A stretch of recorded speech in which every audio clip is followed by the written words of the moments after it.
অন্নপূর্ণা ভান্ডার প্রকল্পের টাকা এখন পর্যন্ত অনেক উপভোক্তার ব্যাংক অ্যাকাউন্টে ঢোকেনি। বর্তমানে যারা এখনো অন্নপূর্ণা ভান্ডার প্রকল্পের টাকা পাননি, আপনারা কবে পাবেন অন্নপূর্ণা ভান্ডার প্রকল্পের টাকা? এবং যারা এখনো আবেদন করেননি, আপনারা কি এই মাসে টাকা পাবেন না?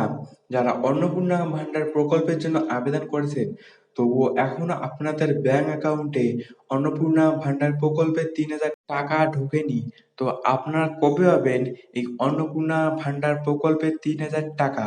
এই অন্নপূর্ণা ভান্ডার প্রকল্প নিয়ে কি কি নতুন আপডেট রয়েছে এবং কারা টাকা পাবেন, এবং আপনারা যারা এখনো টাকা পাননি আপনারা কবে পাবেন, আজকের এই ভিডিওতে আমরা দেখে নেব।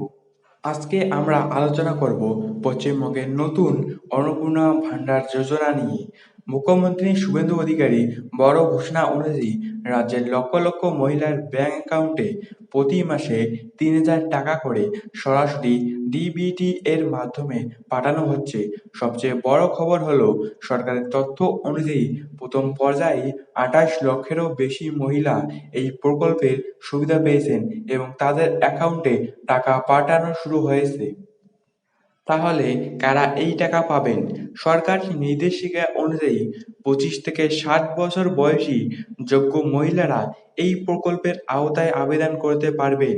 যারা সরকারি চাকরিজীবী, সরকারি পেনশনভোগী অথবা আয়করদাতা, তারা সাধারণত এই প্রকল্পের সুবিধা পাবেন না। মুখ্যমন্ত্রী শুভেন্দু অধিকারী জানিয়েছেন, এই প্রকল্পের মাধ্যমে মহিলাদের আর্থিকভাবে আরও শক্তিশালী ও স্বনির্ভর করে তোলাই সরকারের মূল লক্ষ্য। এরই মধ্যে মুখ্যমন্ত্রীর নতুন বার্তা ঘিরে শুরু হয়েছে ব্যাপক আলোচনা। অনেকের প্রশ্ন, আমার আবেদন হয়েছে কিন্তু এখনো টাকা পাইনি, তাহলে কি হবে? সরকারি সূত্রে জানা যাচ্ছে, যাদের আবেদন যাচাই প্রক্রিয়ায় রয়েছে অথবা যাদের অন্নপূর্ণা ভান্ডারের টাকা এখনো অ্যাকাউন্টে পৌঁছায়নি, তাদের নিয়ে বিশেষ নজরদারি চালানো হচ্ছে। বন্ধুরা, সবচেয়ে গুরুত্বপূর্ণ বিষয় হলো, কোনো ভুয়ো তথ্য বা ভুল নথি জমা দিলে আবেদন বাতিল হতে পারে। তাই Aadhaar card, bank account, mobile number এবং অন্যান্য তথ্য সঠিক আছে কিনা এখনই যাচাই করে নিন। সরকারের লক্ষ্য প্রকৃত যোগ্য মহিলাদের কাছে দ্রুত আর্থিক সহায়তা পৌঁছে দেওয়া। তাই ধাপে ধাপে নতুন তালিকা প্রকাশ এবং টাকা পাঠানোর কাজ চলছে। তাই আপনার পাশের বাড়ির কেউ যদি টাকা পেয়ে থাকেন আর আপনি এখনো না পেয়ে থাকেন, তাহলে চিন্তা করার কারণ নেই। আপনার আবেদন যাচাই প্রক্রিয়ায় থাকলে পরবর্তী ধাপেও টাকা আসতে পারে।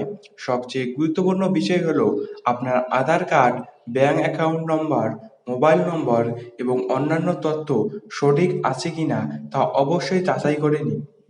যারা এখনো আবেদন করেননি, তাদের ব্যাংক অ্যাকাউন্টে লক্ষ্মীর ভান্ডার প্রকল্পেরই ১৫০০ টাকা করে ঢুকবে এবং যারা আবেদন করেছেন তাদের ৩,০০০ টাকা করে ঢুকে যাবে। তাই খুব শিগগিরই আবেদন করে নিবেন।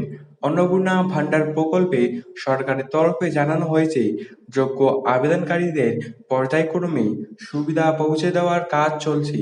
ফলে যারা এখনো টাকা পাননি, তাদেরও পরবর্তী পর্যায়ে টাকা পাওয়ার সম্ভাবনা রয়েছে। বিধবা ভাতা এবং প্রতিবন্ধী ভাতা নিয়ে একটি গুরুত্বপূর্ণ আপডেট। রাজ্যের হাজার হাজার উপভোক্তা বর্তমানে তাদের ভাতার টাকা পাওয়ার অপেক্ষায় রয়েছে। অনেকের অ্যাকাউন্টে ইতিমধ্যেই টাকা জমা হয়েছে, আবার অনেকেই এখনো টাকা পাননি।